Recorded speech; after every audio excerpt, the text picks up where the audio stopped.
11월의 첫 번째 월요일 오후 햇살이 기울어지는 시간이었어요.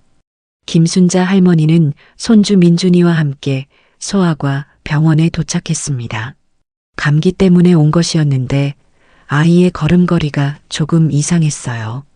왼쪽 발목을 살짝 절뚝이는 것 같았거든요. 대기실에 앉아서 접수표를 받고 기다리고 있는데 민준이가 갑자기 몸을 움츠렸어요. 진료실에서 누군가 문을 닫는 소리가 났을 때였죠.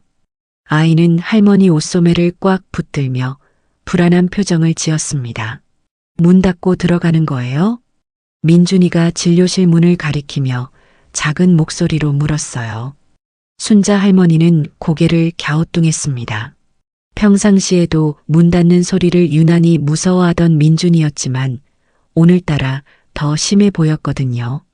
아니야, 민준아. 의사 선생님이 너 보시려고 문 열어두실 거야.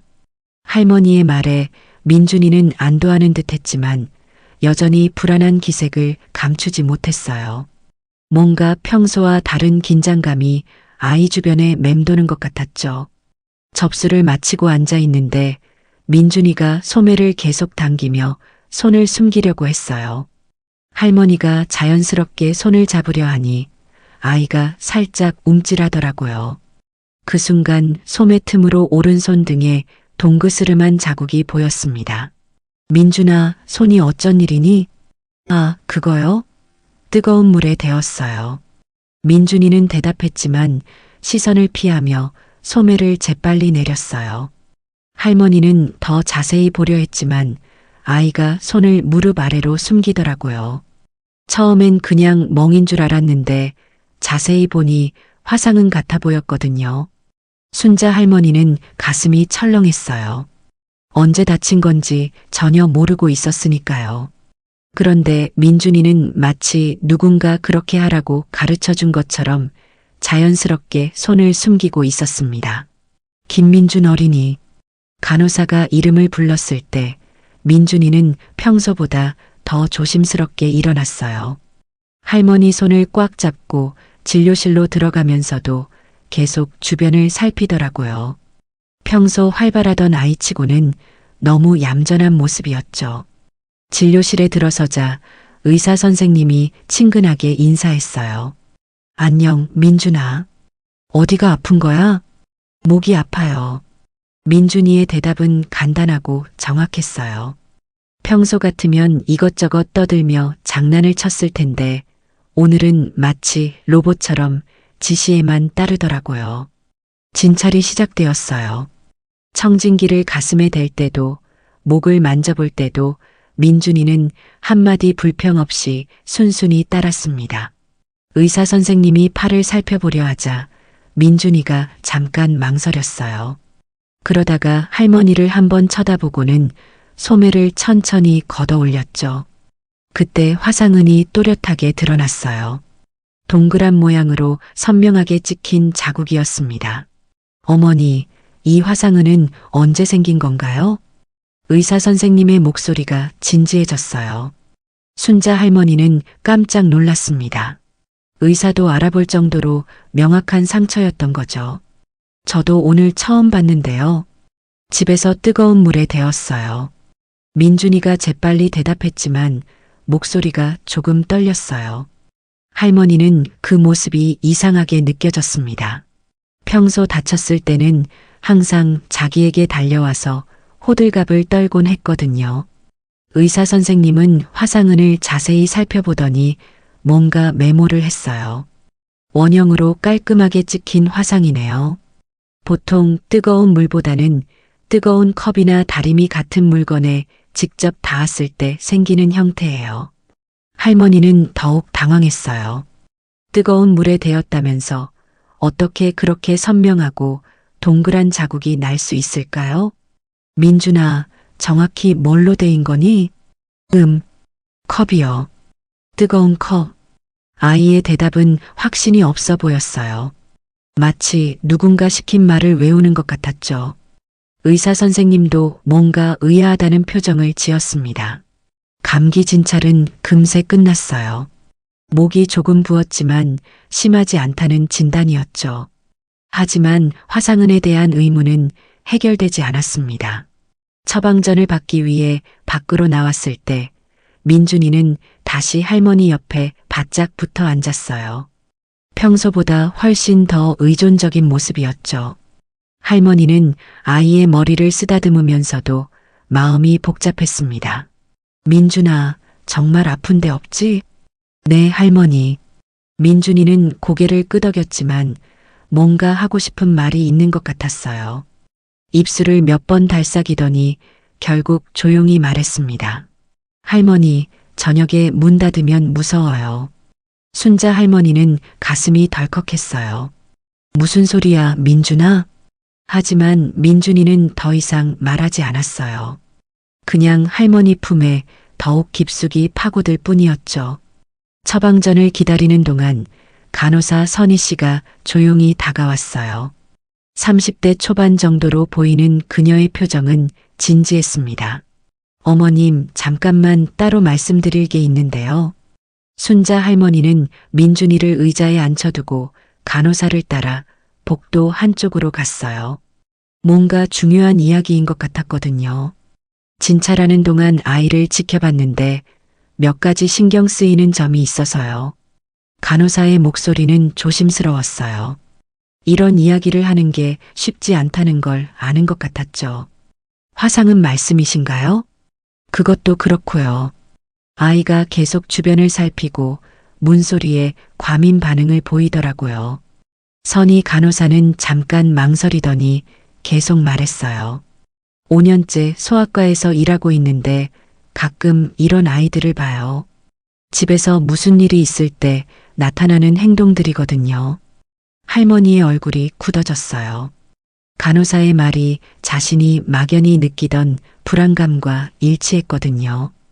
혹시 집에서 아이가 다치거나 무서워하는 일이 있는지 확인해 보시는 게 좋을 것 같아요. 선희 간호사는 작은 쪽지 하나를 건넸어요. 제 연락처예요. 혹시 뭔가 이상한 일이 있으면 언제든 연락하세요. 순자 할머니는 쪽지를 받아들고는 민준이가 앉아있는 곳을 바라봤어요. 아이는 여전히 두 다리를 모으고 조용히 앉아 있었습니다. 평소 활발하던 모습과는 너무나 달랐죠. 처방전을 받고 약국으로 향하는 길에 할머니는 민준이의 손을 잡았어요. 아이의 손은 차가웠고 약간 떨리고 있었습니다. 민준아, 할머니한테 하고 싶은 말 있으면 언제든 해도 돼. 네, 할머니. 민준이는 고개를 끄덕였지만 여전히 뭔가 말하지 못하는 것이 있어 보였어요. 할머니는 그 모습을 보면서 가슴이 답답해졌습니다. 약국에서 감기약을 받는 동안에도 민준이는 할머니 곁을 떠나지 않았어요. 약사 선생님이 친절하게 인사를 건넸지만 아이는 그저 고개만 살짝 숙일 뿐이었죠. 이 약은 하루 3번 식후에 드시면 돼요. 약사의 설명을 들으면서도 순자 할머니의 머릿속은 복잡했어요. 화상은 이상한 행동, 문 닫는 것에 대한 두려움. 병원에서 나오면서 할머니는 결심했어요. 오늘 저녁에 아들 태호와 새엄마 윤정을 만나서 이야기해 봐야겠다고 말이죠. 손주에게 무슨 일이 일어나고 있는지 정확히 알아봐야 했거든요. 민준아, 오늘은 할머니 집에서 자고 갈래? 정말요? 민준이의 얼굴이 처음으로 환해졌어요. 그 모습을 보니 할머니의 의심은 더욱 커졌습니다. 버스를 기다리며 할머니는 간호사가 준 쪽지를 다시 꺼내봤어요.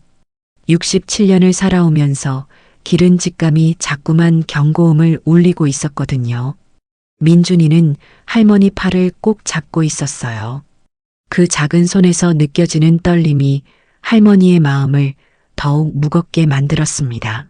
분명히 뭔가 잘못되고 있었어요. 그리고 할머니는 그것을 반드시 찾아내야 했습니다. 순자 할머니는 민준이와 함께 집으로 돌아왔어요. 평소 같으면 아이가 엄마를 찾으며 집에 가자고 보챘을 텐데 오늘은 오히려 할머니 집에 있고 싶어 했죠. 그 모습이 할머니 마음을 더욱 무겁게 만들었습니다. 민준아, 저녁 뭐 먹고 싶니? 할머니가 해주시는 거면 뭐든 좋아요. 민준이의 대답은 예의 바르고 조용했어요. 평소 같으면 짜장면이니 피자니 하며 조르던 아이가 이렇게 순순할 리가 없었거든요. 할머니는 냉장고를 열면서도 계속 아이를 살폈습니다. 민준이는 거실 소파에 앉아 가만히 텔레비전을 보고 있었어요. 그런데 자세히 보니 실제로는 화면을 보고 있지 않더라고요. 그냥 멍하니 앞을 바라보며 뭔가 생각에 잠겨 있는 것 같았죠. 저녁을 준비하는 동안 집 전화가 울렸어요. 새엄마 윤정에게서 온 전화였습니다. 어머님, 민준이 어디 있나요? 목소리는 평소처럼 정중했지만 뭔가 차가운 기운이 느껴졌어요. 순자 할머니는 잠깐 망설이다가 대답했습니다. 병원 다녀와서 여기 있어. 감기 때문에 데리고 갔거든. 아, 그러셨군요. 그런데 미리 말씀해 주셨으면 좋았을 텐데요. 윤정의 말에는 가벼운 불만이 섞여 있었어요. 하지만 할머니는 이상한 점을 하나 발견했습니다. 평소 같으면 민준이가 괜찮은지 많이 아픈지 먼저 물어봤을 텐데 오늘은 그런 질문이 전혀 없었거든요. 아이가 많이 아픈가요? 한참 뒤에야 윤정 씨가 물었어요. 마치 물어봐야 한다는 걸 갑자기 생각해낸 것처럼 말이죠. 감기는 심하지 않은데 손에 화상은 있어. 전화기 너머로 잠깐의 침묵이 흘렀어요. 그리고 윤정 씨의 목소리가 약간 경직된 채로 들려왔습니다. 아, 그거요. 며칠 전에 뜨거운 컵을 만지면서 살짝 데웠어요. 많이 아팠을 텐데 왜 말 안 했어? 별로 심하지 않아서요. 그냥 연고 발라주고 말았어요. 윤정 씨의 설명은 간단했지만 할머니는 뭔가 석연치 않다는 생각이 들었어요. 민준이가 그런 일을 당했다면 분명히 자기에게 말했을 텐데 말이죠. 그럼 오늘 저녁에는 여기서 재우고 내일 보내마. 아니에요, 어머님. 오늘은 집에 와야 해요. 윤정 씨의 목소리가 갑자기 단호해졌어요. 평소보다 훨씬 강한 톤이었죠. 아이가 피곤해 보이는데 괜찮아요. 태호가 곧 들어올 거라서요. 전화를 끊고 나서 할머니는 고개를 갸우뚱했어요. 왜 이렇게 급하게 민준이를 데려가려고 하는 걸까요? 평소 같으면 오히려 좋아했을 텐데 말이죠. 거실로 나가보니 민준이가 여전히 소파에 앉아 있었어요. 하지만 표정이 조금 어두워진 것 같았습니다. 민준아, 엄마 전화 들었지? 네. 아이는 짧게 대답하고는 고개를 숙였어요. 할머니는 아이 옆에 앉으며 부드럽게 물었습니다. 집에 가기 싫어? 민준이는 대답하지 않았어요. 그냥 할머니 팔을 꼭 붙들고 있을 뿐이었죠. 그 모습이 할머니 마음을 더욱 아프게 만들었습니다. 저녁을 함께 먹는 동안에도 민준이는 평소보다 훨씬 조용했어요. 밥도 천천히 먹으면서 계속 시계를 쳐다보더라고요. 마치 시간을 재는 것 같았습니다. 민준아, 왜 자꾸 시계를 봐? 그냥요. 하지만 할머니는 아이의 표정에서 불안감을 읽을 수 있었어요. 시간이 지날수록 민준이는 점점 더 긴장하는 것 같았거든요. 저녁을 다 먹고 나서 아이는 할머니에게 조심스럽게 물었어요. 할머니, 정말 집에 가야 해요? 엄마가 오라고 했잖아. 네. 민준이의 목소리는 실망으로 가득했어요. 할머니는 그 모습을 보면서 가슴이 먹먹해졌습니다. 7살 아이가 왜 이렇게 집에 가는 걸 꺼려하는 걸까요? 잠시 후 현관 초인종이 울렸어요. 아들 태호가 민준이를 데리러 온 것이었습니다. 어머니, 안녕하세요. 태호는 평소와 다름없이 인사했지만 표정이 조금 피곤해 보였어요. 회사 일로 바쁜 모양이었죠. 민준이 많이 아파요? 감기는 괜찮은데 손에 화상은 있더라고. 태호의 표정이 잠깐 굳어졌어요. 하지만 곧 자연스럽게 웃으며 대답했습니다. 아, 그거요. 집에서 실수로 데인 거예요. 많이 아팠을 텐데. 별로 심하지 않았어요. 태호의 대답은 윤정 씨와 똑같았어요. 마치 미리 맞춰놓은 것처럼 말이죠. 할머니는 그 점이 이상하다고 생각했습니다. 민준아, 가자. 태호가 부르자 민준이는 천천히 일어났어요. 평소 같으면 아빠를 보고 좋아했을 텐데 오늘은 별로 반가워하지 않더라고요. 할머니, 안녕히 계세요. 민준이는 할머니에게 인사하고는 아빠 손을 잡았어요. 하지만 뒤돌아서면서 할머니를 한 번 더 쳐다보더라고요. 그 눈빛이 뭔가 도움을 요청하는 것 같아서 할머니 가슴이 아팠습니다. 태호야, 잠깐. 할머니가 아들을 불렀어요. 화상 입은 거 정확히 어떻게 된 거야? 태호는 잠깐 망설이더니 대답했어요. 그냥. 윤정이가 뜨거운 차를 마시고 있을 때 민준이가 갑자기 와서 부딪혔어요. 그런데 왜 나한테 말 안 했어? 별로 심각하지 않아서요. 태호의 설명에는 확신이 없어 보였어요. 마치 누군가 다른 사람에게서 들은 이야기를 전달하는 것 같았죠. 앞으로는 이런 일 있으면 바로 말해. 네, 어머니. 태호와 민준이가 떠나고 나서 순자 할머니는 혼자 거실에 앉아 있었어요. 오늘 하루 종일 느낀 이상한 감정들이 머릿속에서 맴돌았습니다. 화상은 문 닫는 소리에 대한 두려움, 집에 가기 싫어하는 모습, 그리고 태호와 윤정의 똑같은 대답. 이 모든 것들이 우연의 일치일까요? 할머니는 간호사 선희 씨가 준 쪽지를 다시 꺼내봤어요. 혹시 정말로 뭔가 이상한 일이 일어나고 있는 건 아닐까요? 하지만 확실한 증거도 없이 성급하게 판단하는 것도 위험했죠. 그날 밤 순자 할머니는 잠을 이루지 못했어요. 자꾸만 민준이의 불안한 표정이 떠올랐거든요. 그리고 아이가 마지막에 자신을 바라보던 눈빛이 계속 마음에 걸렸습니다. 다음 날 아침이 되어서도 그 느낌은 사라지지 않았어요. 오히려 더욱 강해졌죠. 할머니는 결심했습니다. 민준이에게 직접 물어봐야겠다고 말이에요. 아이가 정말로 괜찮은지, 집에서 무슨 일이 일어나고 있는지 확인해 봐야 했거든요. 하지만 어떻게 접근해야 할지는 아직 확실하지 않았어요. 너무 직접적으로 물으면 아이가 더욱 위축될 수도 있었으니까요. 신중하게 계획을 세워야 했습니다. 점심때쯤 되어서 할머니는 민준이 학교로 전화를 걸었어요. 아이가 학교에서는 어떤 모습인지 궁금했거든요. 민준이가 요즘 어떤가요? 담임 선생님의 대답은 의외였어요. 평소보다 조용해진 것 같아요. 예전에는 활발했는데 요즘은 혼자 있는 시간이 많아졌거든요. 역시 뭔가 변화가 있었던 거였어요.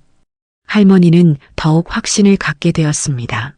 민준이에게 분명 무슨 일이 일어나고 있었어요. 그날 오후 할머니는 민준이가 다니는 태권도장에도 연락을 해봤어요. 요즘 민준이가 어떤가요? 아, 민준이요? 한동안 안 나왔어요. 어머님이 잠시 쉰다고 하시더라고요. 할머니는 깜짝 놀랐어요. 민준이가 태권도를 그만뒀다는 소리는 들은 적이 없었거든요. 저녁 때 할머니는 다시 한번 민준이네 집에 전화를 걸었어요. 오늘은 어떻게 지냈는지 궁금했거든요. 어머님, 무슨 일이세요? 윤정 씨의 목소리는 평소보다 차가웠어요. 민준이 목소리 좀 들어볼게. 지금 숙제하고 있어서요. 잠깐만이라도. 다음에 하시죠. 전화가 끊어졌어요. 할머니는 뭔가 이상하다는 생각이 더욱 강해졌습니다. 밤이 되어서도 할머니는 잠들 수 없었어요. 민준이가 정말 괜찮은지, 집에서 무슨 일이 일어나고 있는지 알고 싶었거든요. 하지만 섣불리 행동하기에는 아직 증거가 부족했죠. 그때 갑자기 간호사 선희 씨의 말이 떠올랐어요. 아이들이 집에서 무슨 일을 당할 때 나타나는 행동들이라고 했던 말이요. 할머니는 내일부터 더 자세히 관찰해 보기로 결심했어요. 민준이를 더 자주 만나고 아이의 변화를 꼼꼼히 살펴봐야겠다고 생각했죠. 손주의 안전이 걸린 문제였으니까요. 다음 날 아침 순자 할머니는 일찍 일어났어요. 밤새 민준이 생각에 잠을 제대로 이루지 못했거든요. 커피를 마시며 창밖을 바라보는데 어제 간호사 선희 씨가 했던 말이 계속 머릿속을 맴돌았습니다. 아침 10시쯤 되어서 핸드폰이 울렸어요. 모르는 번호였지만 할머니는 받아봤습니다. 어머님, 저 어제 병원에서 뵌 간호사 선희예요. 선희 간호사의 목소리였어요. 할머니는 가슴이 두근거렸습니다. 아, 선희 씨. 무슨 일이세요? 혹시 시간 되시면 잠깐 만나서 이야기할 수 있을까요? 민준이에 대해서 말씀드릴 게 있어서요. 할머니는 주저하지 않고 대답했어요. 그럼요. 어디서 만날까요? 1시간 후 할머니는 병원 근처 작은 카페에서 선희 간호사를 만났어요. 선희 씨는 작은 봉투를 하나 꺼내더라고요.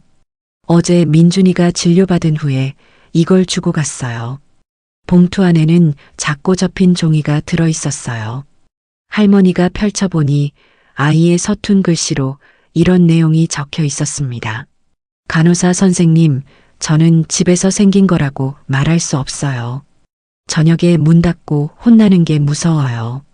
할머니의 손이 떨렸어요.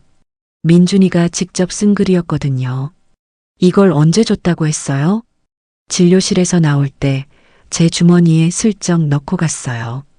처음에는 몰랐는데 나중에 발견했거든요. 선희 간호사의 표정은 진지했어요.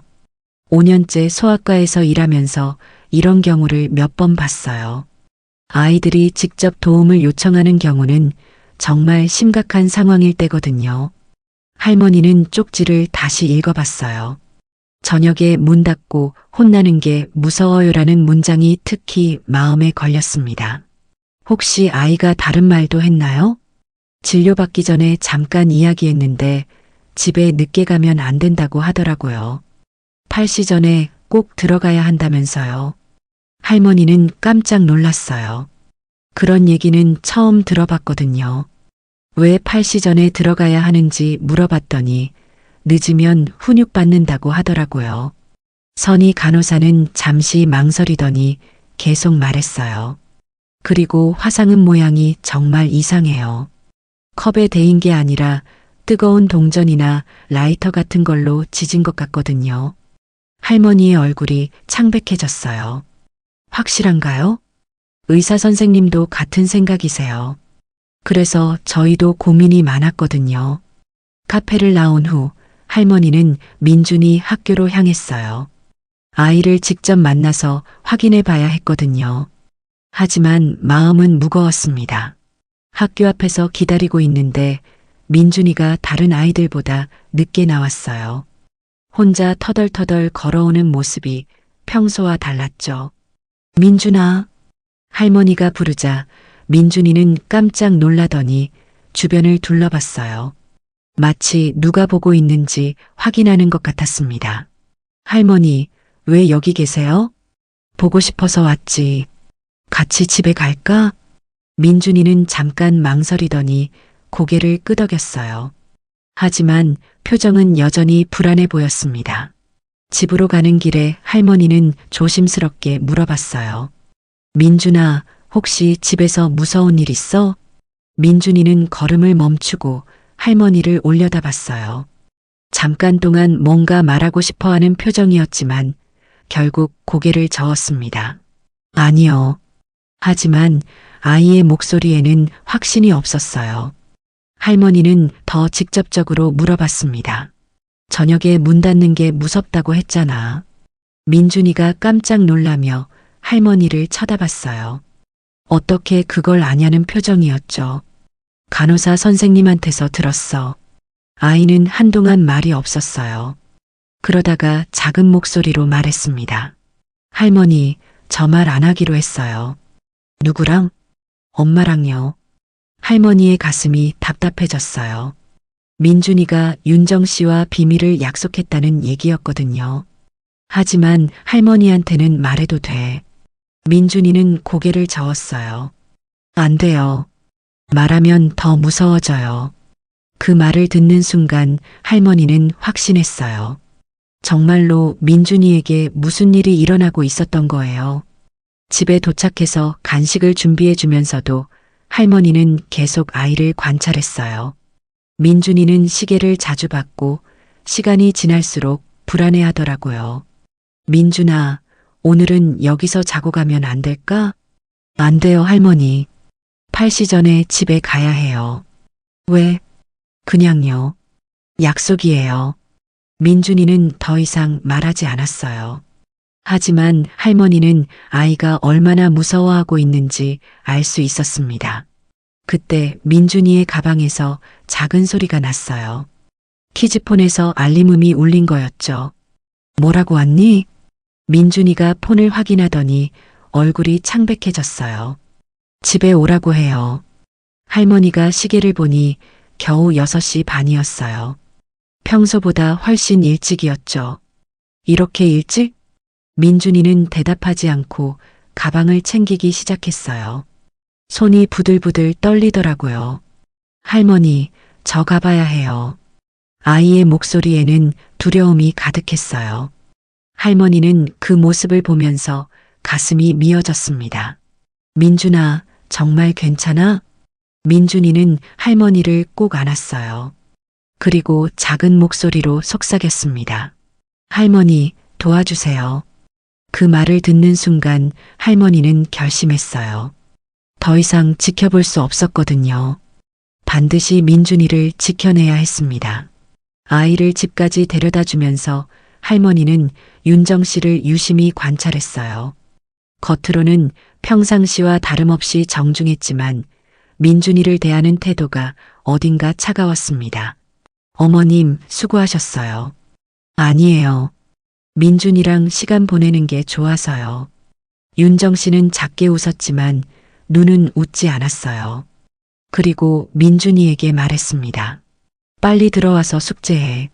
민준이는 고개를 끄덕이고 집 안으로 들어갔어요. 문이 닫히기 전에 할머니를 한 번 더 돌아봤는데 그 표정이 너무 슬퍼 보였습니다. 집으로 돌아온 할머니는 선희 간호사에게 전화를 걸었어요. 선희 씨, 저예요. 어머님, 민준이 어떻게 지내요? 할머니는 오늘 있었던 일을 모두 이야기했어요. 민준이가 한 말들, 키즈폰 알림, 그리고 아이가 마지막에 한 부탁까지 말이죠. 역시 제가 걱정했던 게 맞는 것 같네요. 선희 간호사의 목소리는 심각했어요. 어떻게 해야 할까요?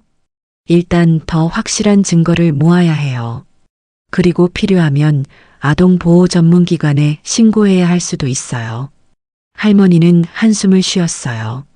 정말 그런 일이 벌어지고 있다는 게 믿어지지 않았거든요. 민준이가 정말 도움을 요청한 거라면 우리가 지켜줘야 해요. 선희 간호사의 말에 할머니는 고개를 끄덕였어요. 손주를 보호하는 건 할머니의 의무였으니까요. 그날 밤 할머니는 민준이가 준 쪽지를 다시 읽어봤어요. 도와주세요라는 마지막 말이 계속 귓가에 맴돌았습니다. 67년을 살아오면서 이런 상황은 처음이었지만 포기할 수는 없었어요. 내일부터는 더 적극적으로 나서야겠다고 결심했습니다. 민준이의 안전이 가장 중요했으니까요. 어떤 일이 일어나든 손주만은 반드시 지켜내야 했거든요. 그 다음날 오후 순자 할머니는 용기를 내어 민준이네 집을 직접 찾아갔어요. 더 이상 미룰 수 없다는 생각이 들었거든요. 현관 앞에 서서 초인종을 누르는 손이 떨렸지만 손주를 위해서라면 어떤 일이든 해야 했습니다. 어머님? 갑자기 웬일이세요? 문을 연 윤정의 표정은 평소와 달랐어요. 살짝 당황한 기색이 역력했죠. 평상시라면 반가워하며 들어오라고 했을 텐데 오늘은 문 앞에 서서 막고 있더라고요. 민준이 좀 보려고. 지금 숙제하고 있는데요. 나중에 오시면 안 될까요? 윤정 씨의 말투가 평소보다 경직되어 있었어요. 할머니는 집안을 살짝 들여다보려 했지만 윤정 씨가 몸으로 가렸습니다. 잠깐만이라도 얼굴 보게 해줘. 정말 지금은 곤란해요. 민준이가 감기 때문에 컨디션이 안 좋거든요. 그때 집안에서 작은 소리가 들렸어요. 뭔가 떨어지는 소리 같았죠. 윤정 씨가 재빨리 뒤를 돌아봤는데 그 순간 할머니는 민준이의 모습을 잠깐 볼 수 있었어요. 아이는 방 한쪽 구석에 작게 웅크리고 앉아 있었습니다. 민준아. 할머니가 부르자 민준이가 고개를 들었어요. 아이의 얼굴에는 또 다른 상처가 있었습니다. 왼쪽 볼에 빨간 자국이 선명하게 보였거든요. 어머님, 들어오시면 안 돼요. 윤정 씨가 서둘러 문을 닫으려 했지만 할머니가 손으로 막았어요. 민준이 얼굴에 뭐가 났어요? 아, 그거요? 넘어져서 다친 거예요. 윤정 씨의 대답은 너무 빨랐어요. 마치 미리 준비해둔 말 같았죠. 어떻게 넘어졌는데요? 계단에서 굴러서요. 별거 아니에요. 하지만 할머니 눈에는 그 자국이 넘어져서 생긴 상처 같지 않았어요. 오히려 누군가 때린 것처럼 보였거든요. 민준아, 할머니한테 와봐. 할머니가 부르자 민준이가 일어나려 했어요. 하지만 윤정 씨가 재빨리 아이 앞을 막았습니다. 지금은 안 돼요. 민준이가 아파서요. 그 순간 할머니는 윤정 씨의 눈에서 뭔가 다른 감정을 봤어요. 두려움이었죠. 마치 뭔가 들키면 안 되는 일이 있다는 듯한 표정이었습니다. 정말 무슨 일 없어? 네, 당연히 없어요. 왜 그러세요? 윤정 씨의 목소리가 날카로워졌어요. 평소의 정중한 말투와는 완전히 달랐죠. 그때 핸드폰이 울렸어요. 윤정 씨의 폰이었는데 받으면서 갑자기 목소리가 달라졌습니다. 안녕하세요, 언니. 전화를 받는 목소리는 밝고 상냥했어요. 방금 전까지의 차가운 모습과는 완전히 달랐죠. 할머니는 그 변화에 소름이 돋았습니다. 네, 민준이도 잘 지내고 있어요. 할머님도 자주 오셔서 예뻐해 주시고요. 전화 속 윤정 씨는 마치 다른 사람 같았어요. 자상하고 다정한 며느리를 연기하고 있는 것 같았죠. 전화가 끝나자 윤정 씨의 얼굴이 다시 차갑게 돌아왔어요. 어머님, 정말 지금은 곤란해요. 혹시 민준이한테 뭘 말씀하시려는 거예요? 윤정 씨의 목소리에는 경계심이 가득했어요. 할머니는 직감적으로 알았습니다. 정말 뭔가 숨기고 있는 일이 있다는 걸 말이죠. 아무것도 아니에요. 그냥 아이가 걱정되어서요. 걱정할 일 없어요. 제가 잘 돌보고 있거든요. 그런데 그때 집안에서 또 소리가 났어요. 이번에는 그릇이 깨지는 소리였죠. 윤정 씨의 얼굴이 순간 굳어졌습니다. 어머님, 지금 요리하고 있어서 위험해요. 다음에 오세요. 윤정 씨가 문을 닫으려 하는 순간 할머니는 마지막으로 민준이를 불렀어요. 민준아, 할머니야. 아이가 고개를 들었는데 그 눈에는 도움을 요청하는 간절함이 가득했어요. 하지만 곧 문이 완전히 닫혀버렸습니다. 집으로 돌아오는 길에 할머니는 온몸이 떨렸어요. 민준이의 얼굴에 있던 상처, 윤정 씨의 이상한 행동, 그리고 아이의 간절한 눈빛. 모든 것이 뭔가 심각한 일이 벌어지고 있다는 걸 알려주고 있었거든요. 집에 도착하자마자 할머니는 선희 간호사에게 전화를 걸었어요. 선희 씨, 저 지금 민준이네 다녀왔는데요. 할머니는 오늘 본 모든 것을 자세히 설명했어요. 민준이 얼굴에 새로운 상처, 윤정 씨의 이상한 행동, 그리고 집안에서 들린 소리들까지 말이죠. 어머님, 상황이 심각해 보이네요. 선희 간호사의 목소리는 걱정으로 가득했어요. 어떻게 해야 할까요? 일단 민준이를 더 자주 만나보세요. 그리고 아이가 직접 말할 수 있도록 기회를 만드시고요. 그날 저녁 할머니는 태호에게 전화를 걸었어요. 아들과 직접 이야기해 봐야겠다고 생각했거든요. 태호야, 민준이 상태가 어때? 괜찮아요, 어머니. 왜요? 오늘 집에 갔는데 얼굴에 상처가 있더라고. 전화 너머로 잠깐의 침묵이 흘렀어요. 아, 그거요. 학교에서 넘어진 거라고 하던데요. 학교에서? 네. 윤정이가 그러더라고요. 태호의 대답은 확신이 없어 보였어요. 마치 다른 사람에게서 들은 이야기를 그대로 전달하는 것 같았죠. 태호야, 정말 집에서 이상한 일 없어? 무슨 이상한 일요? 민준이가 요즘 많이 위축되어 보여. 또다시 침묵이 흘렀어요. 할머니는 아들도 뭔가 알고 있다는 느낌이 들었습니다. 어머니, 괜히 걱정하지 마세요. 다 잘 되고 있어요.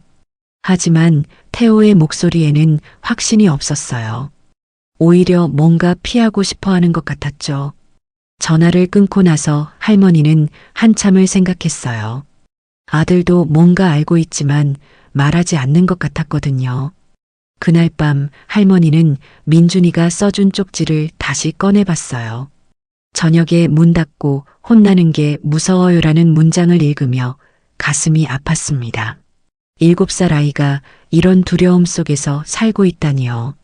다음 날부터는 더 적극적으로 나서야겠다고 결심했어요. 민준이를 학교에서 데려와서 더 오랫동안 함께 시간을 보내고 아이가 마음을 열 수 있도록 도와야 했거든요. 하지만 윤정 씨가 그걸 허락할까요? 오늘의 반응을 봐서는 앞으로 더 경계할 것 같았어요. 그렇다면 다른 방법을 찾아야 했습니다. 할머니는 내일부터 민준이 학교 앞에서 기다리기로 했어요. 아이와 단둘이 이야기할 시간을 만들어야 했거든요. 그리고 필요하다면 정말로 신고도 해야 할지도 모르겠다고 생각했습니다. 손주의 안전이 가장 중요했으니까요. 67년을 살아오면서 이런 상황은 처음이었지만 포기할 수는 없었어요. 민준이가 도움을 요청했으니까 할머니가 지켜줘야 했거든요. 그 다음날 오후 순자 할머니는 민준이 학교 앞에서 기다리고 있었어요. 오늘은 반드시 아이와 제대로 이야기해 봐야 했거든요. 어제 본 민준이의 상처와 윤정 씨의 이상한 행동이 계속 머릿속에 맴돌았습니다. 학교 시간이 되자 아이들이 우르르 나왔어요. 민준이는 다른 아이들보다 늦게 나왔는데 혼자 터덜터덜 걸어오더라고요. 어제보다 더 기운이 없어 보였습니다. 민준아, 할머니가 부르자 민준이가 깜짝 놀라며 주변을 둘러봤어요. 그리고는 할머니에게 달려와 품에 안겼습니다. 아이의 몸이 작게 떨리고 있었어요. 할머니, 어떻게 여기 계세요? 민준이 보고 싶어서 왔지. 같이 공원에 갈까? 민준이는 고개를 끄덕였지만 시계를 쳐다봤어요. 벌써부터 시간을 걱정하고 있는 것 같았죠. 몇 시에 집에 가야 해? 7시 반 전에요. 아직 4시도 안 되었는데 벌써 귀가 시간을 걱정하다니 할머니는 마음이 아팠어요. 7살 아이가 이런 압박감 속에서 살고 있다는 게 믿어지지 않았거든요. 공원에 도착해서 벤치에 앉았어요. 평일 오후라 사람들이 별로 없어서 조용했습니다. 할머니는 민준이 얼굴을 자세히 살펴봤어요. 어제 봤던 왼쪽 볼의 상처가 더 선명해 보였습니다. 민준아, 얼굴 어떻게 다쳤어? 민준이가 손으로 볼을 가리며 대답했어요. 넘어져서요. 어디서? 계단에서요. 아이의 대답은 어제 윤정 씨가 한 말과 똑같았어요. 마치 외워서 하는 말 같았죠. 할머니는 다른 방법으로 접근해 봤습니다. 민준아, 할머니가 어제 집에 갔었는데 못 봤네. 민준이의 표정이 어두워졌어요. 저 그때 방에 있었어요. 왜 방에만 있었어? 엄마가 나오지 말라고 했어요. 할머니는 가슴이 답답해졌어요. 혹시 벌을 받고 있던 거야?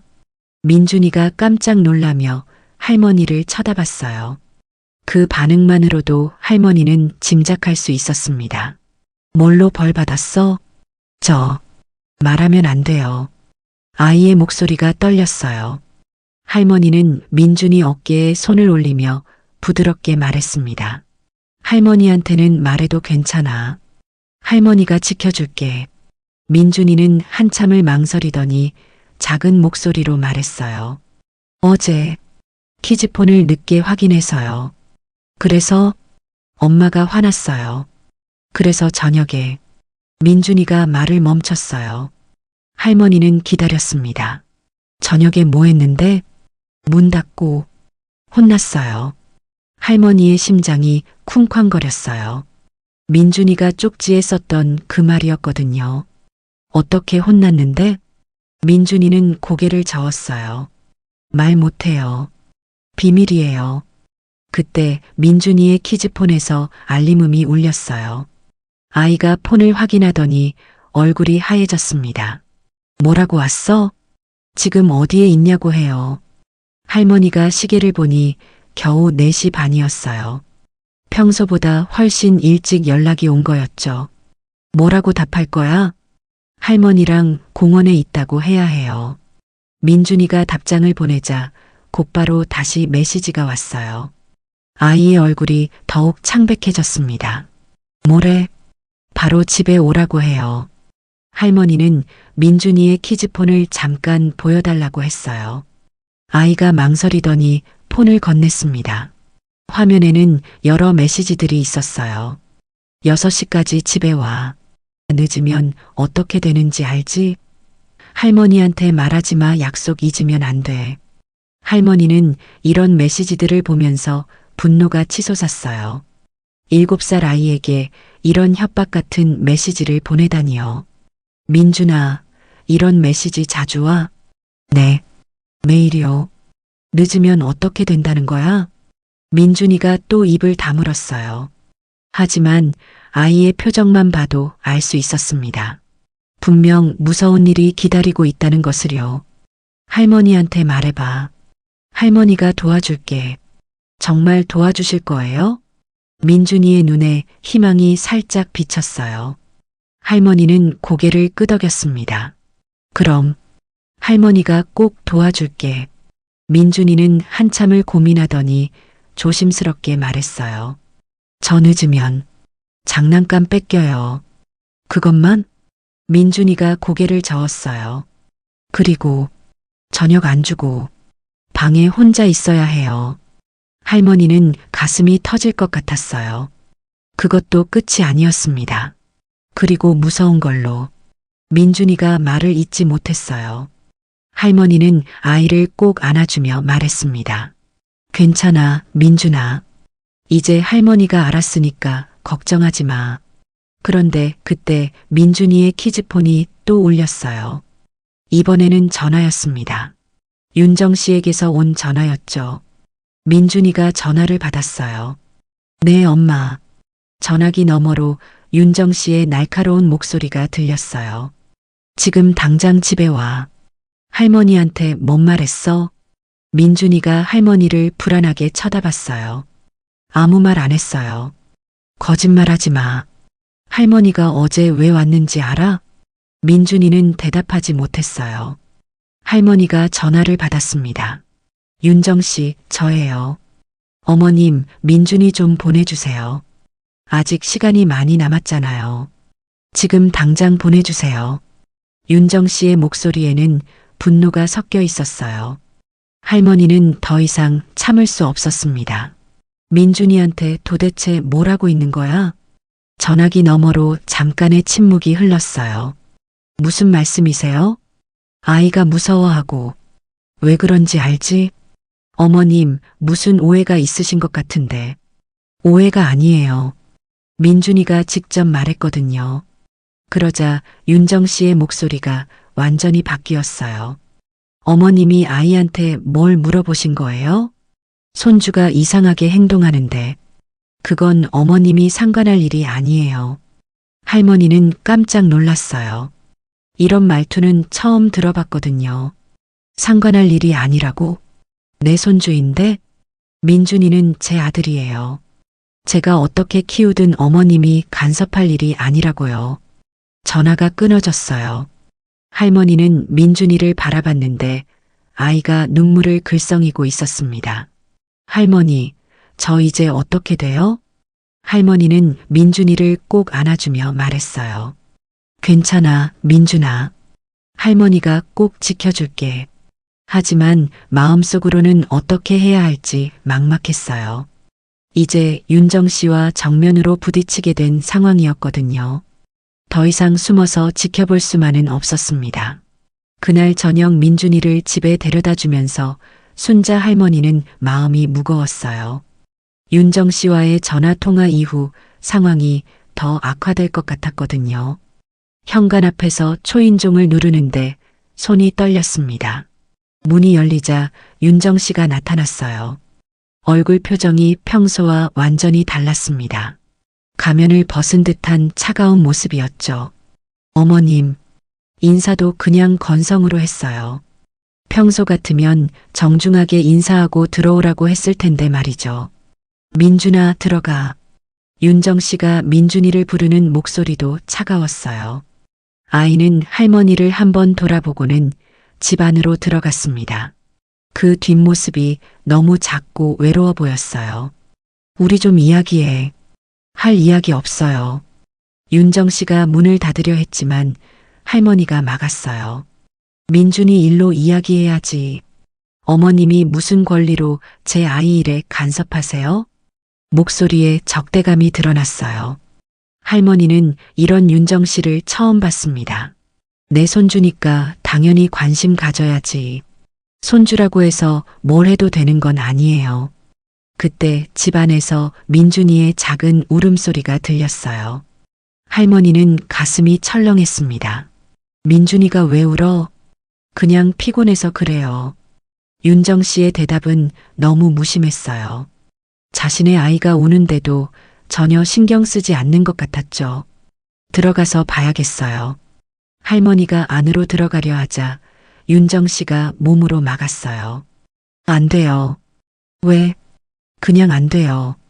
두 사람이 실랑이하고 있을 때 집안에서 또 다른 소리가 들렸어요. 뭔가 넘어지는 소리와 함께 민준이가 아파요라고 하는 목소리였습니다. 민준이가 다쳤나 봐. 빨리 나와 들어가게. 할머니가 다시 들어가려 하자 윤정 씨가 더욱 강하게 막았어요. 어머님, 정말 안 된다고 했잖아요. 그 순간 할머니는 윤정 씨 얼굴에서 뭔가 다른 감정을 봤어요. 절망 같은 것이었죠. 마치 더 이상 숨길 수 없다는 걸 아는 것 같았습니다. 도대체 뭘 숨기고 있는 거야? 아무것도 안 숨기고 있어요. 하지만 윤정 씨의 목소리는 떨리고 있었어요. 그리고 눈가에 눈물이 맺혀 있더라고요. 그럼 왜 민준이가 그렇게 무서워해? 왜 집에 오기 싫어해? 그런 거 없어요. 키즈폰으로 협박하는 메시지는? 윤정 씨의 얼굴이 하얗게 변했어요. 할머니가 그걸 알고 있다는 게 충격이었나 봅니다. 그건 뭐야? 7살 아이한테 늦으면 어떻게 되는지 안다는 게 무슨 뜻이야? 윤정 씨는 대답하지 못했어요. 그냥 고개를 숙이고 있을 뿐이었죠. 그때 갑자기 윤정 씨가 울기 시작했어요. 어머님은 몰라요. 저 얼마나 힘든지. 뭐가 힘들다고 아이한테 그래. 재혼하고 나서 모든 게 달라졌어요. 친정에서는 버림받았고 태호는 매일 야근이고 윤정 씨의 말이 이어졌어요. 민준이는 저를 엄마라고 안 불러요. 맨날 친엄마 찾고. 할머니는 윤정 씨의 사정을 들으면서도 화가 났어요.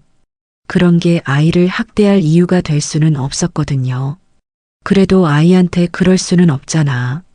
저도 처음에는 잘해주려고 했어요. 정말로요. 윤정 씨가 눈물을 흘리며 말했어요. 하지만 아무도 도와주지 않아요. 시댁에서는 잘하라고만 하고 태호는 관심도 없고. 그래도 어머님도 그렇잖아요. 민준이만 챙기지 저는 신경도 안 쓰시잖아요. 할머니는 할 말이 없었어요. 정말 윤정 씨에게 관심을 갖지 않았던 게 사실이었거든요. 그렇다고 해서 아이한테 화풀이 할 수는 없어. 화풀이가 아니에요. 훈육이에요. 훈육이라고? 이걸 훈육이라고? 할머니가 목소리를 높이자 윤정 씨도 감정이 격해졌어요. 그럼 어떻게 해요? 아이가 말을 안 들으면 어떻게 해요? 때리고 위협하는 게 방법이야? 저도 어떻게 해야 할지 모르겠어요. 윤정 씨가 주저앉으며 울기 시작했어요. 하지만 할머니는 동정할 수 없었습니다. 아무리 힘들어도 아이한테 그럴 수는 없었거든요. 그때 집안에서 민준이가 나타났어요. 아이의 얼굴에는 새로운 상처가 또 생겨 있었습니다. 민준아. 할머니가 달려가서 아이를 안았어요. 민준이는 할머니 품에서 흐느꼈습니다. 할머니, 무서워요. 괜찮아, 민준아. 이제 괜찮아. 할머니는 민준이를 달래면서도 윤정 씨를 쳐다봤어요. 윤정 씨는 여전히 울고 있었지만 할머니 눈에는 반성하는 것 같지 않았습니다. 이제 그만해라. 뭘 그만하라는 거예요? 민준이한테 이러지 말라고. 더 이상 참을 수 없어. 그럼 어떻게 하실 건데요? 윤정 씨의 목소리에는 도전적인 느낌이 있었어요. 마치 할머니가 뭘 할 수 있겠느냐는 식이었죠. 할머니는 그 순간 결심했어요. 더 이상 망설일 수 없었습니다. 신고할 거야. 신고요? 아동학대로 신고할 거라고. 윤정 씨의 얼굴이 하얗게 변했어요. 설마 그러시려는 건 아니죠? 민준이를 보호해야지. 어머님, 제발 그러지 마세요. 가정이 망가져요. 이미 망가졌어. 할머니는 민준이를 안고 일어났어요. 오늘은 민준이 데려간다. 안 돼요. 민준이는 제 아들이에요. 지금 상태로는 안 돼. 두 사람이 대치하고 있을 때 현관문이 열렸어요. 태호가 들어온 것이었습니다. 어머니, 왜 이러고 있어요? 태호는 상황을 파악하지 못하고 있었어요. 윤정 씨가 눈물을 흘리며 달려갔습니다. 여보, 어머님이 저를 아동학대범으로 신고하겠다고 해요. 태호의 표정이 굳어졌어요. 어머니, 그게 무슨 말이에요? 태호야, 너도 알고 있었지? 뭘 알고 있다는 거예요? 하지만 태호의 반응을 보니 정말 몰랐던 것 같았어요. 아니면 외면하고 있었던 것일 수도 있고요. 민준이가 학대받고 있는 걸 말이야. 학대라니요. 그런 건 아니에요. 태호가 부인했지만 목소리에 확신이 없었어요. 할머니는 민준이를 태호에게 보여줬어요. 이것 봐. 너 아들이 이렇게 상처투성이야. 태호가 민준이를 보더니 얼굴이 창백해졌어요. 아이의 상처들을 제대로 본 건 처음인 것 같았습니다. 민준아, 어디 아픈 거야? 민준이는 아빠를 보고도 숨었어요. 할머니 뒤로 숨어버렸죠. 왜 아빠를 무서워해? 태호가 당황하며 물었어요. 그제야 상황의 심각성을 깨달은 것 같았습니다. 태호야, 이제 결정해야 해. 가족을 지킬 거야? 아니면 아들을 지킬 거야? 할머니의 말에 태호는 대답하지 못했어요. 그냥 윤정 씨와 민준이를 번갈아 보고만 있을 뿐이었죠. 시간이 없어. 지금 당장 결정해. 할머니는 더 이상 기다릴 수 없었어요. 핸드폰을 꺼내서 112를 눌렀습니다. 어머니, 잠깐만요. 태호가 말렸지만 이미 늦었어요. 전화가 연결되었거든요. 신고하겠습니다. 아동학대 건으로요. 할머니의 목소리는 단호했어요. 67년을 살아오면서 이런 결정을 내린 적은 없었지만 후회하지 않았습니다. 민준이의 안전이 가장 중요했으니까요. 전화를 끊고 나서 주변은 조용해졌어요. 윤정 씨는 울고 있고 태호는 멍하니 서 있고 민준이는 할머니 품에서 떨고 있었습니다. 이제 끝났어요. 할머니가 말했어요. 정말로 모든 게 끝난 것 같았습니다. 하지만 민준이를 위해서는 새로운 시작이기도 했죠. 곧 경찰이 올 거예요. 그리고 모든 것이 밝혀질 거예요. 할머니는 민준이를 꼭 안으며 마음속으로 다짐했습니다. 어떤 일이 있어도 이 아이만은 지켜내겠다고 말이에요. 신고를 하고 나서 경찰이 오기를 기다리는 동안 순자 할머니는 지난 2년을 돌이켜 봤어요. 처음부터 징조가 있었던 건 아니었을까 하는 생각이 들었거든요. 민준이 친엄마 미영이와 태호가 이혼한 건 2년 전이었어요. 그때 할머니는 정말 마음이 아팠습니다. 부부 사이가 좋지 않다는 건 알고 있었지만 설마 이혼까지 할 줄은 몰랐거든요. 특히 민준이 때문에라도 참고 살 줄 알았는데 말이죠. 미영이는 이혼 후 부산으로 내려가면서 민준이를 데려가려 했어요. 하지만 태호가 완강히 반대했죠. 자신이 키우겠다고, 아이는 서울에 있어야 한다고 주장했거든요. 그때는 태호가 아빠로서 책임감을 보이는 것 같아서 할머니도 지지했었는데 지금 생각해보니 그게 잘못된 선택이었을 수도 있겠어요. 이혼 후 몇 달 동안 태호는 정말 열심히 민준이를 돌봤어요. 회사에서 일찍 들어와서 아이와 시간을 보내고 주말에는 놀이공원도 데리고 가고요. 할머니도 자주 가서 도와줬죠. 그때까지만 해도 모든 게 괜찮아 보였습니다. 하지만 시간이 지나면서 태호는 지쳐갔어요. 회사 일과 육아를 동시에 하는 게 쉽지 않았거든요. 점점 야근이 잦아지고 출장도 늘어났죠. 민준이는 할머니 집에서 보내는 시간이 더 많아졌고요. 그때 윤정이가 나타났어요. 태호 회사 후배였는데 이혼남과 재혼한다고 했을 때 할머니는 처음에 걱정이 많았습니다. 특히 민준이를 잘 받아줄 수 있을까 하는 걱정이었죠. 윤정 씨는 처음에 정말 좋은 사람 같았어요. 민준이에게도 잘해주고 시어머니인 할머니에게도 정중했고요. 결혼 전에 몇 번 만났을 때는 민준이를 제 친아들처럼 키우겠다고 약속하기도 했거든요. 결혼 초기 몇 달은 정말 좋았어요. 윤정 씨는 민준이 도시락도 정성스럽게 싸주고 학교 행사에도 참석했죠.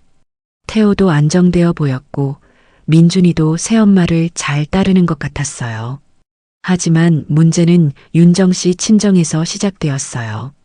재혼한 딸이 남의 아이까지 키운다는 걸 못마땅해 했거든요.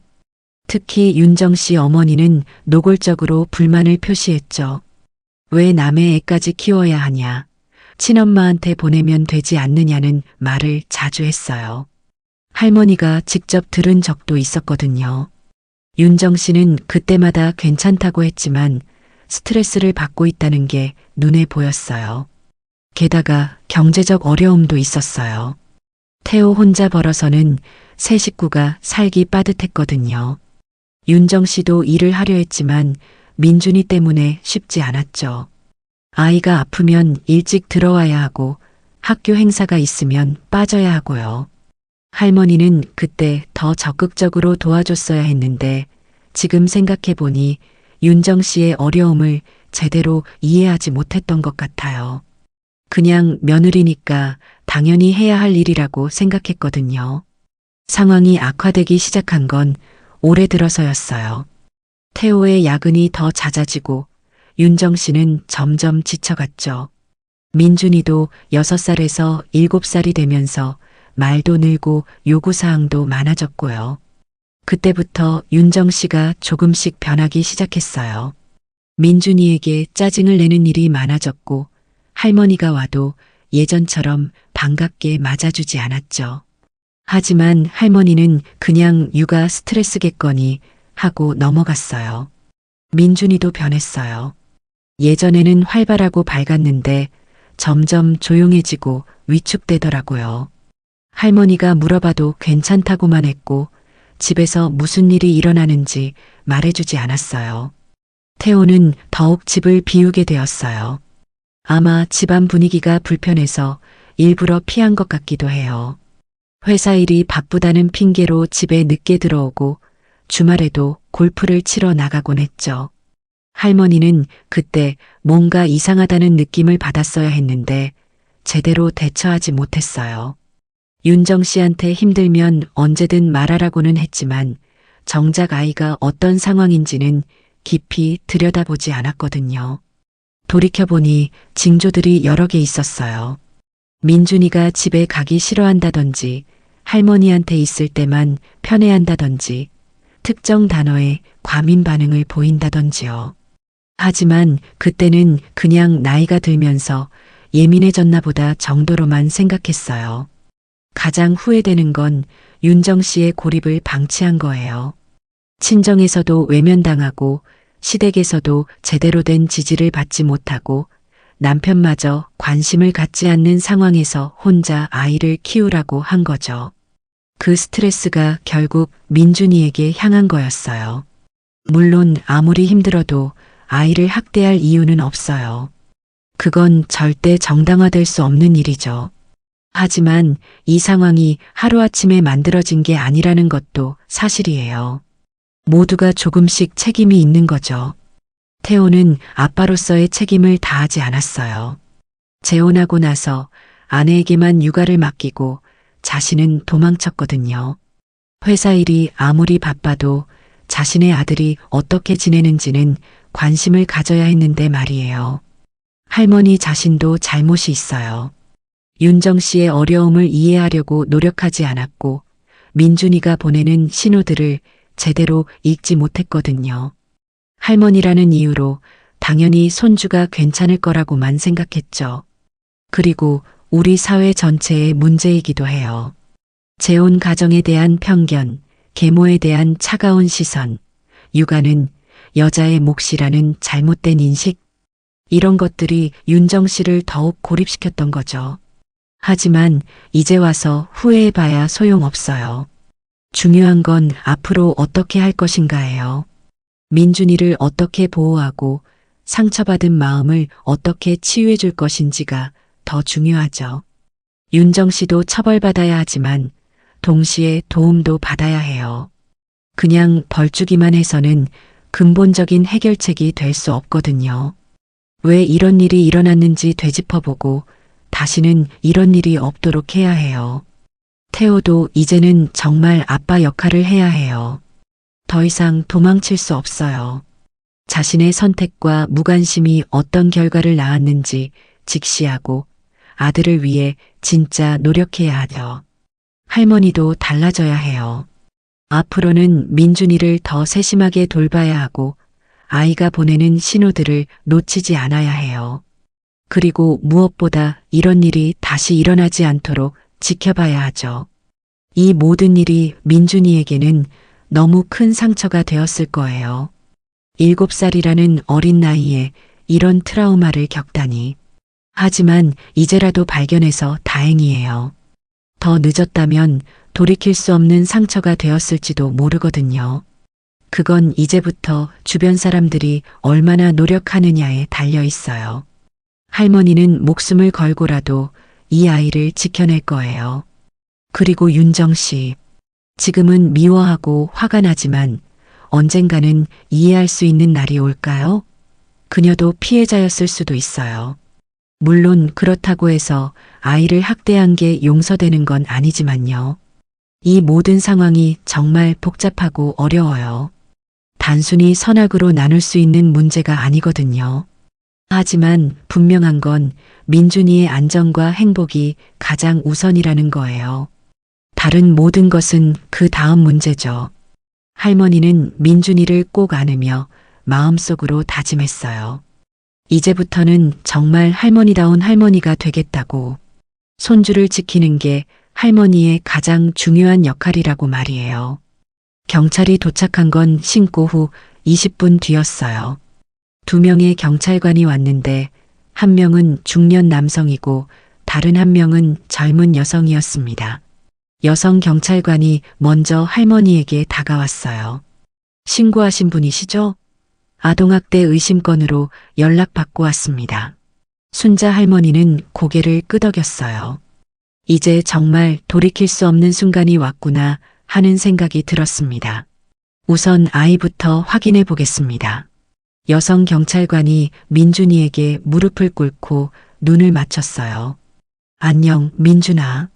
내가 경찰 누나야. 무섭지 않게 물어볼게.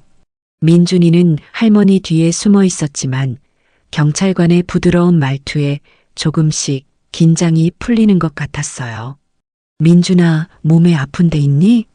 민준이는 고개를 끄덕였어요. 그리고는 소매를 걷어서 손등에 화상은을 보여줬습니다. 이거 어떻게 다쳤어? 뜨거운 걸로.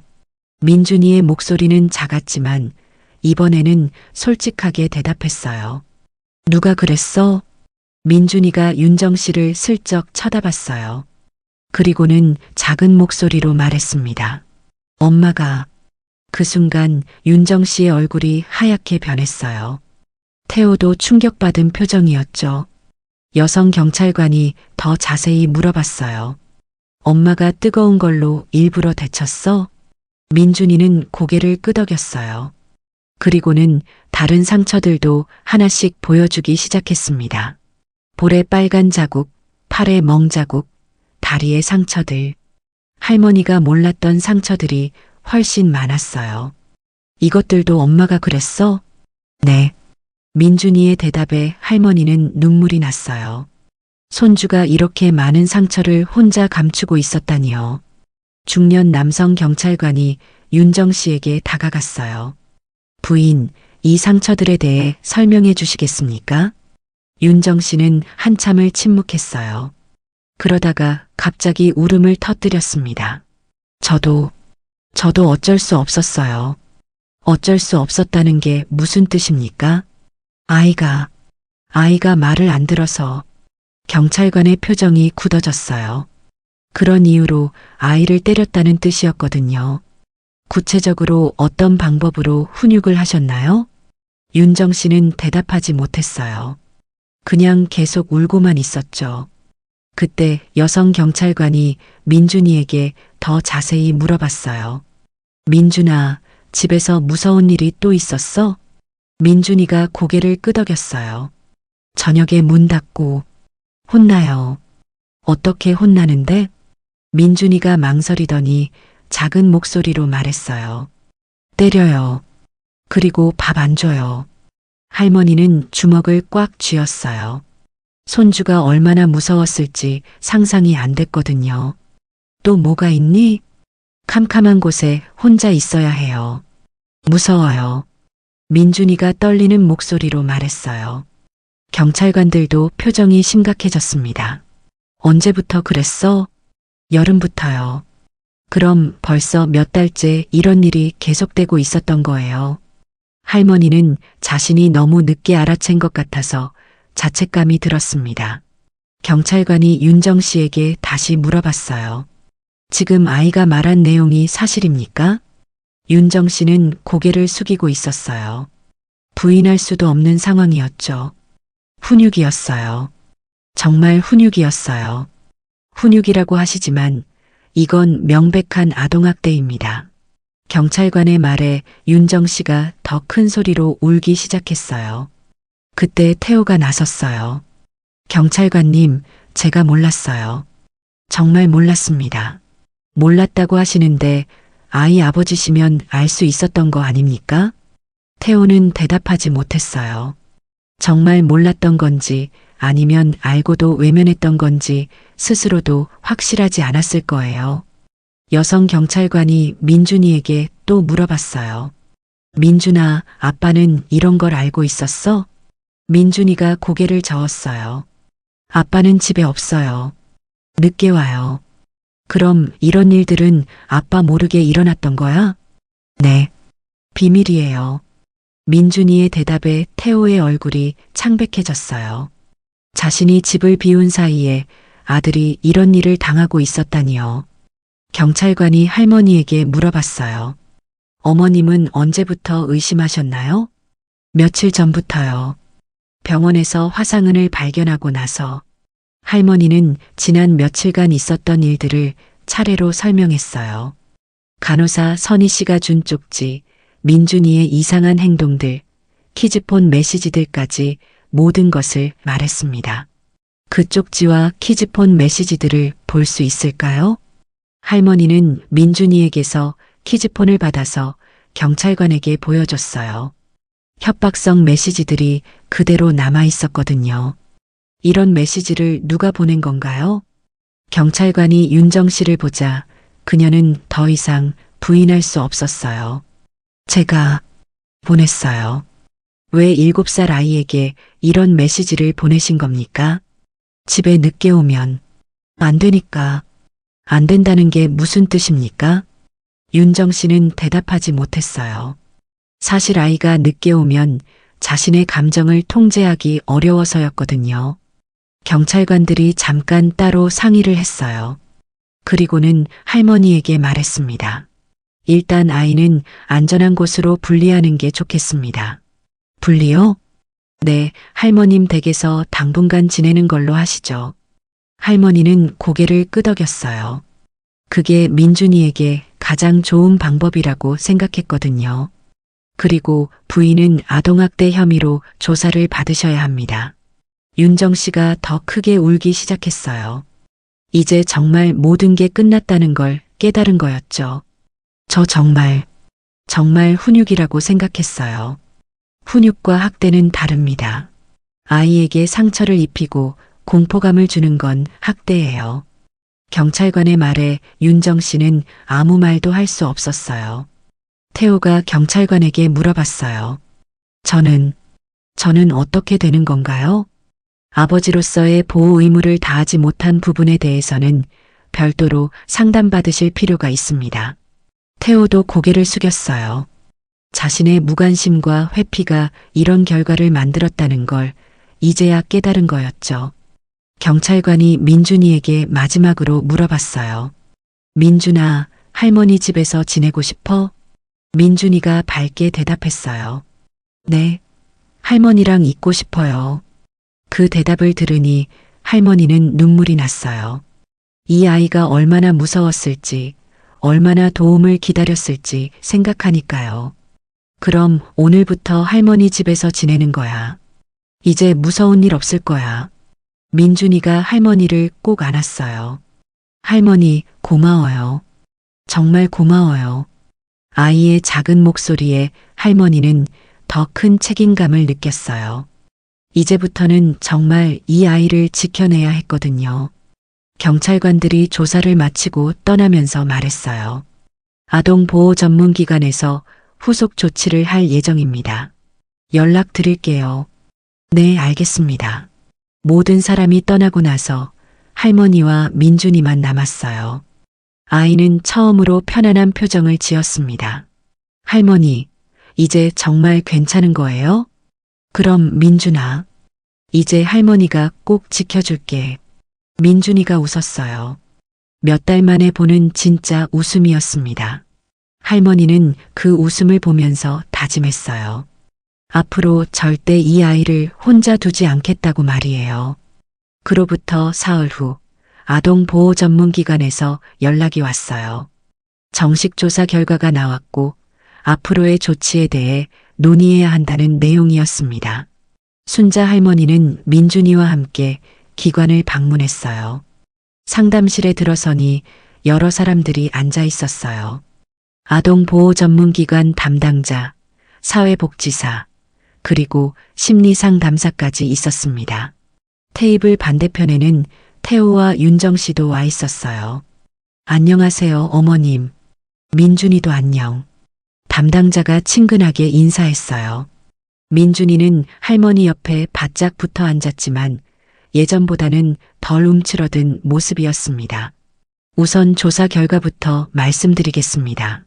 담당자가 서류를 펼치며 말했어요. 민준이에 대한 신체적, 정서적 학대가 확인되었습니다. 의료진 소견서, 아동 진술, 물적 증거 등을 종합한 결과예요. 윤정 씨의 얼굴이 더욱 창백해졌어요. 이제 공식적으로 아동학대범이 된 거였거든요. 윤정 씨에 대해서는 아동학대범죄의 처벌 등에 관한 특례법에 따라 수사기관에 고발 조치가 이루어질 예정입니다. 고발이요? 윤정 씨가 떨리는 목소리로 물었어요. 네, 아동학대는 형사처벌 대상입니다. 다만 초범이고 학대 정도 등을 고려하여 집행유예 가능성도 있어요. 할머니는 복잡한 심정이었어요. 윤정 씨가 처벌받는 것은 당연하지만 한편으로는 가정이 완전히 깨지는 것 같아서 마음이 무거웠거든요. 그리고 태호 씨, 담당자가 태호를 보며 말했어요. 아버지로서 보호 의무를 다하지 못한 부분에 대해 부모 교육과 상담을 받으셔야 합니다. 태호는 고개를 끄덕였어요. 지난 며칠 동안 많은 생각을 했던 모양이었습니다. 정말 몰랐어요. 이런 일이 일어나고 있는 줄. 몰랐다고 해서 책임이 없어지는 건 아니에요. 아이 아버지라면 당연히 관심을 가져야 했죠. 상담사의 말에 태호는 아무 반박도 하지 못했어요. 그때 담당자가 민준이에게 다가왔어요. 민준아, 선생님이 몇 가지 물어볼게. 무섭지 않게 할 테니까 걱정하지 마. 민준이는 할머니 손을 꼭 잡고 고개를 끄덕였어요. 요즘 할머니 집에서 어떻게 지내고 있어? 좋아요. 할머니가 맛있는 것도 해주시고. 민준이의 목소리가 예전보다 밝아졌어요. 며칠 사이에 많이 안정된 것 같았습니다. 밤에 잘 자고 있어? 네, 이제 문 닫아도 안 무서워요. 그 말을 들으니 할머니는 가슴이 찡했어요. 아이가 얼마나 무서웠을지 다시 한번 실감했거든요. 혹시 아직도 무서운 꿈 꾸거나 그래? 가끔요. 하지만 할머니가 옆에 있어서 괜찮아요. 담당자가 윤정 씨를 보며 말했어요. 아이가 아직 트라우마를 갖고 있는 상태예요. 전문적인 치료가 필요합니다. 치료요? 할머니가 물었어요. 네, 심리치료와 놀이치료를 병행해야 해요. 시간은 좀 걸리겠지만 충분히 회복 가능합니다. 그 말을 듣고 할머니는 안도했어요. 민준이가 다시 예전처럼 밝아질 수 있다는 뜻이었거든요. 그런데 중요한 결정을 해야 해요. 담당자의 표정이 진지해졌어요. 민준이의 앞으로의 양육에 관한 문제입니다. 모든 사람이 긴장했어요. 특히 태호와 할머니는 숨을 죽이고 들었습니다. 현재로서는 할머님 댁에서 지내는 게 아이에게 가장 안전하다고 판단됩니다. 얼마나 오랫동안요? 태호가 물었어요. 윤정 씨가 상담과 치료를 받고 태호 씨도 부모 교육을 이수한 후 가정 환경이 개선되면 그때 재평가하겠습니다. 그럼 언제쯤? 최소 6개월, 길게는 1년 정도 걸릴 수 있어요. 태호의 얼굴이 어두워졌어요. 그렇게 오랫동안 아들과 떨어져 있어야 한다는 게 실감났거든요. 그때 윤정 씨가 갑자기 일어섰어요. 저 한마디만 해도 될까요? 담당자가 고개를 끄덕이자 윤정 씨가 민준이 앞으로 다가왔어요. 아이는 움찔하며 할머니 뒤로 숨었습니다. 민준아, 엄마가. 윤정 씨의 목소리가 떨렸어요. 눈물이 뚝뚝 떨어지더라고요. 엄마가. 정말 미안해. 민준이는 대답하지 않았어요. 그냥 윤정 씨를 무서운 듯이 바라보고만 있었죠. 엄마가 나빴어. 민준이가 나쁜 게 아니었는데. 엄마가 모든 걸 잘못했어. 윤정 씨가 무릎을 꿇고 민준이에게 사과했어요. 하지만 아이는 여전히 무서워했습니다. 민준아, 엄마가 아프게 해서 정말 미안해. 다시는 그런 일 없을 거야. 그때 민준이가 작은 목소리로 말했어요. 엄마, 무서워요. 그 한마디에 윤정 씨는 더욱 큰 소리로 울기 시작했어요. 자신이 아이에게 얼마나 큰 상처를 줬는지 깨달은 거였죠. 상담사가 윤정 씨에게 말했어요. 지금 아이가 당신을 무서워하는 건 당연해요. 진짜 사과하고 싶다면 치료받고 변화하는 모습을 보여주세요. 윤정 씨는 고개를 끄덕이며 일어났어요. 네, 꼭 그렇게 하겠어요. 꼭. 그때 태호가 나섰어요. 민준아, 아빠가 미안해. 태호도 아들 앞에 무릎을 꿇었어요. 아빠가 너를 지켜주지 못해서 미안해. 아빠가 집에 있었어야 했는데. 민준이가 아빠를 보며 말했어요. 아빠, 이제 집에 일찍 와요? 그럼 민준아, 이제 아빠가 달라질게. 태호가 아들을 안으려 하자 민준이는 망설였어요. 그러다가 천천히 아빠 품에 안겼습니다. 아빠, 저 할머니 집에 있고 싶어요. 알겠어, 민준아. 아빠가 정말 달라질 때까지 할머니 집에 있어. 담당자가 정리하며 말했어요. 그럼 당분간 할머님이 민준이를 돌보시고 태호 씨는 매주 일정한 시간에 면회하시는 걸로 하겠습니다. 면회요? 네, 아이와의 관계도 서서히 회복해야 하니까요. 할머니가 물었어요. 민준이가 원하지 않으면 어떡하죠? 아이의 의사를 최우선으로 존중하겠습니다. 그 말에 할머니는 안심했어요. 민준이의 의견을 무시하지 않겠다는 뜻이었거든요. 회의가 끝나고 밖으로 나오면서 태호가 할머니에게 말했어요. 어머니, 정말 죄송해요. 그리고 고마워요. 뭘? 민준이를 지켜주셔서요. 어머니가 아니었다면 태호는 말을 잇지 못했어요. 할머니도 복잡한 심정이었습니다. 태호야, 이제라도 정말 아빠다워져야 해. 네, 어머니. 꼭 그렇게 하겠어요. 집으로 돌아오는 길에 민준이가 할머니 손을 꼭 잡고 말했어요. 할머니, 저 이제 정말 괜찮은 거예요? 그럼 민준아, 이제 아무도 우리 민준이 괴롭히지 못해. 할머니가 지켜주실 거죠? 물론이지. 할머니가 꼭 지켜줄게. 민준이가 환하게 웃었어요. 오랜만에 보는 진짜 웃음이었습니다. 할머니도 따라서 웃었어요. 이제 정말 새로운 시작이구나 하는 생각이 들었거든요. 하지만 앞으로 해야 할 일이 많았어요. 민준이의 치료, 태호의 변화, 그리고 무엇보다 아이가 다시 믿고 사랑할 수 있도록 도와주는 일 말이에요. 쉽지 않을 거였지만 할머니는 준비가 되어 있었습니다. 손주를 지키는 것, 그것이 할머니가 할 수 있는 가장 소중한 일이었으니까요. 그로부터 한 달이 지났어요. 민준이는 할머니와 함께 새로운 일상을 만들어가고 있었습니다.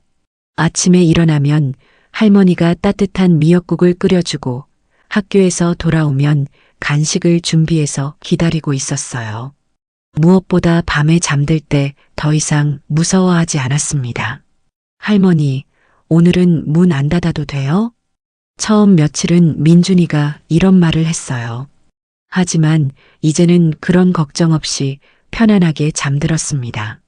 할머니는 아이가 잠든 후에도 한참을 지켜보곤 했어요. 평온한 잠자는 얼굴을 보면서 다행이라는 생각을 했거든요. 심리치료도 꾸준히 받고 있었어요. 주 2회씩 놀이치료를 받으면서 민준이는 조금씩 마음의 상처를 치유해가고 있었습니다. 치료사 선생님은 아이의 회복이 예상보다 빠르다고 했어요. 할머니의 안정적인 돌봄 덕분이라고 하더라고요. 민준이가 많이 밝아졌어요. 처음 왔을 때와는 완전히 다른 아이 같아요. 치료사의 말에 할머니는 뿌듯했어요. 하지만 아직 완전히 회복된 건 아니라는 것도 알고 있었습니다. 가끔 민준이가 깜짝 놀라거나 움찔하는 모습을 볼 때면 마음이 아팠거든요. 그래도 변화는 확실했어요. 학교에서도 예전처럼 친구들과 잘 어울리기 시작했고 웃음소리도 자주 들렸습니다. 태권도장도 다시 다니기 시작했는데 관장님이 민준이가 많이 밝아졌다고 할머니에게 말해주더라고요. 매주 토요일 오후에는 태호가 찾아왔어요. 처음에는 민준이가 어색해했지만 시간이 지나면서 조금씩 아빠를 받아들이기 시작했습니다.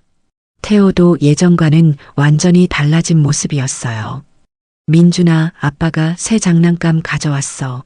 와, 정말요? 민준이가 조심스럽게 기뻐하는 모습을 보면 할머니도 마음이 복잡했어요. 아이가 아빠를 좋아하고 싶어 하지만 아직 완전히 믿지는 못하는 것 같았거든요. 태호는 부모 교육과 상담을 꾸준히 받고 있었어요.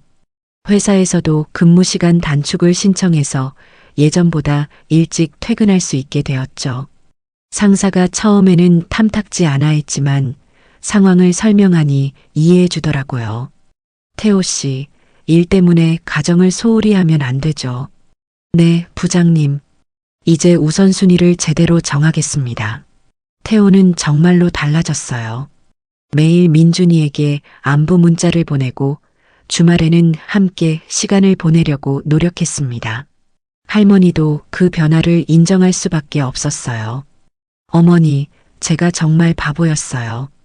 토요일 오후 민준이가 밖에서 놀고 있을 때 태호가 할머니에게 말했어요. 가장 소중한 걸 지키지 못할 뻔했네요. 이제라도 깨달았으니 다행이야. 할머니의 말에 태호는 고개를 끄덕였어요. 그리고 조심스럽게 물어봤습니다. 민준이 언제쯤 다시 집에 올 수 있을까요? 아직 서두르면 안 돼. 아이가 준비될 때까지 기다려야지. 네, 알겠습니다. 태호는 더 이상 재촉하지 않았어요. 민준이의 마음이 가장 중요하다는 걸 이제 알고 있었거든요. 윤정 씨는 법정에서 집행유예 1년과 보호관찰, 그리고 치료 명령을 받았어요. 다행히 실형은 면했지만 아동학대범이라는 정과는 평생 따라다닐 거였습니다. 할머니는 그 소식을 들으면서 복잡한 심정이었어요. 윤정 씨도 정신과 치료와 분노 조절 상담을 받고 있었어요. 처음에는 억지로 받는 것 같았지만 시간이 지나면서 진짜로 변하려고 노력하는 것 같았습니다. 어느 날 윤정 씨가 할머니에게 편지를 보내왔어요. 어머님께 정말 죄송합니다. 민준이에게 그런 짓을 한 제가 너무 미워요. 치료받으면서 많은 걸 깨달았습니다. 제가 얼마나 잘못된 생각을 하고 있었는지. 민준이가 저를 용서해 줄 수 있을까요? 아니, 용서받을 자격이나 있을까요? 편지를 읽으면서 할머니는 눈물이 났어요. 윤정 씨도 나름대로 후회하고 있다는 걸 알 수 있었거든요. 하지만 용서는 민준이가 결정할 일이었어요. 할머니, 윤정이 엄마가 편지 보냈어요? 민준이가 편지를 보고 물어봤어요. 응, 그래. 뭐라고 썼어요? 미안하다고 썼어. 민준이는 한참을 생각하더니 말했어요. 저도 미안해요. 말 안 들어서. 할머니는 깜짝 놀랐어요. 아이가 아직도 자신을 탓하고 있었던 거예요. 민준아, 너가 미안할 일 없어. 잘못한 건 어른들이야. 정말요? 그럼. 민준이는 아무 잘못 없어. 할머니는 아이를 꼭 안아주었어요. 아직도 아이 마음에 죄책감이 남아있다는 걸 알았거든요. 간호사 선희 씨도 가끔 안부를 물어왔어요. 그날 용기 내어 쪽지를 받고 할머니에게 연락한 게 얼마나 잘한 일이었는지 모르겠다고 했어요. 어머님이 빨리 알아채셔서 정말 다행이었어요. 선희 씨 덕분이에요. 고마워요. 할머니는 정말 고마웠어요. 만약 선희 씨가 그냥 넘어갔다면 어떻게 되었을지 생각하기도 무서웠거든요. 겨울이 되면서 민준이는 더욱 안정되었어요. 학교에서 받아온 그림 숙제를 할머니에게 자랑스럽게 보여주곤 했습니다. 할머니, 이거 봐요. 민준이가 그린 그림에는 할머니와 자신이 손을 잡고 웃고 있는 모습이 그려져 있었어요. 그리고 집 창문에는 환한 불빛이 새어나오고 있었습니다. 우와, 우리 민준이가 그림 정말 잘 그렸네. 문도 활짝 열어놨어요. 이제 안 무서워요. 민준이의 말에 할머니는 가슴이 뭉클했어요. 아이가 정말 많이 회복되었구나 하는 생각이 들었거든요. 크리스마스가 다가오면서 민준이는 할머니에게 말했어요. 할머니, 올해 크리스마스에는 뭘 하면 좋을까요? 민준이가 하고 싶은 거 하자. 아빠도 같이 해도 될까요? 민준이의 제안에 할머니는 놀랐어요. 아이가 먼저 아빠와 함께 하자고 한 건 처음이었거든요. 물론이지. 아빠도 부르자. 크리스마스 당일 태호가 선물을 들고 왔어요. 민준이는 예전보다 훨씬 자연스럽게 아빠를 맞았습니다. 아빠, 제가 케이크 도와서 만들었어요. 정말? 우리 민준이가 만든 거구나. 태호의 눈에 눈물이 맺혔어요. 아들이 이렇게 밝은 모습을 보인 지 정말 오래되었거든요. 저녁을 함께 먹으면서 태호가 민준이에게 말했어요. 민준아, 아빠가 새 집을 준비하고 있어. 새 집이요? 응, 우리 둘이 살 집. 물론 할머니도 자주 오실 수 있게 가까운 곳으로. 민준이는 잠시 생각하더니 물어봤어요. 윤정이 엄마는 어떻게요? 태호가 한숨을 쉬었어요. 윤정이하고는 헤어지기로 했어. 이혼해요? 응. 민준이 때문이기도 하고 서로 맞지 않는다는 걸 깨달았거든. 민준이는 복잡한 표정을 지었어요. 윤정이 엄마도 불쌍해요. 아이의 순수한 마음에 할머니와 태호는 모두 감동했어요. 그렇게 아픈 일을 겪고도 미워하지 않는다니요. 민준아, 너가 참 착하구나. 태호가 아들을 꼭 안아주었어요. 이번에는 민준이가 자연스럽게 아빠 품에 안겼습니다. 아빠, 저 언제 새 집에 갈 수 있어요? 민준이가 준비되면 언제든지. 그럼 3월쯤 새 학기 시작할 때 민준이의 제안에 할머니와 태호는 놀랐어요. 아이가 스스로 결정한 거였거든요. 정말? 그때까지 괜찮겠어? 네, 아빠. 하지만 할머니도 자주 보러 와야 해요. 당연하지. 할머니 없으면 안 되잖아. 그날 밤 민준이를 재우고 나서 할머니와 태호는 이야기를 나눴어요. 어머니, 정말 고마워요. 뭘? 민준이를 구해주셔서요. 그리고 저도 구해주셨어요. 태호의 진심 어린 감사에 할머니는 마음이 따뜻해졌어요. 우리 모두 구원받은 거야. 민준이 덕분에. 창밖으로 눈이 내리기 시작했어요. 조용하고 평화로운 밤이었습니다. 민준이 방에서는 아이의 고른 숨소리가 들려왔어요. 무서운 꿈 없이 편안하게 자고 있는 것